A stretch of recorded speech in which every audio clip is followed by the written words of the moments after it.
Bonjour à tous, c'est parti pour l'histoire d'une nouvelle chanson. Au printemps 1991, William Sheller revient au premier plan avec une magnifique ballade piano-voix intitulée Un homme heureux. Gros plan aujourd'hui sur ce titre créé après un déjeuner à Deauville et finalisé à Périgueux.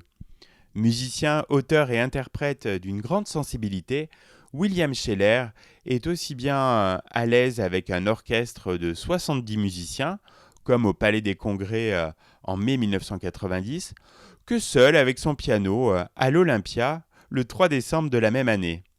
Le succès de ce concert en solo donne d'ailleurs l'idée à William Sheller d'enregistrer un nouvel album live en reprenant tous ses grands succès avec pour seul accompagnement son piano. Pour l'occasion, le chanteur réserve le studio Davout à Paris le 19 mars 1991. Habituellement, quand un chanteur enregistre un disque en studio, il n'y a pas de public. Eh bien, William décide qu'il en sera autrement. Il demande à ce que 200 personnes assistent à cet enregistrement.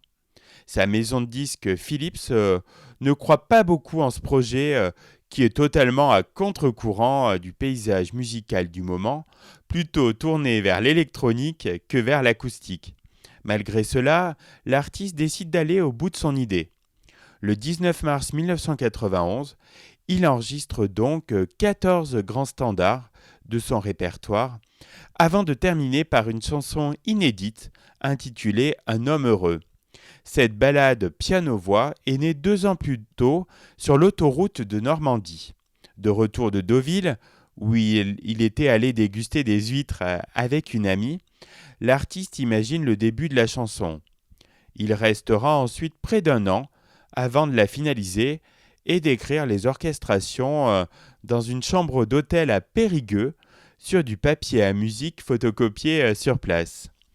Le soir même, il la joue sur scène et face à la réaction du public, il l'inclura à son répertoire de scène sans vouloir au départ l'enregistrer sur disque. Finalement, 6 mois après, il se résout à inclure Un homme heureux sur son album Piano-voix Sheller en solitaire. La maison de disques ne croit pas du tout en cet album et encore moins en cette chanson qu'elle trouve bien trop triste pour fonctionner. Et pourtant, malgré ce pessimisme, l'album rencontre dès sa sortie le 6 mai 1991 un véritable succès porté par la chanson Un homme heureux qui passe énormément sur les ondes au cours de l'été.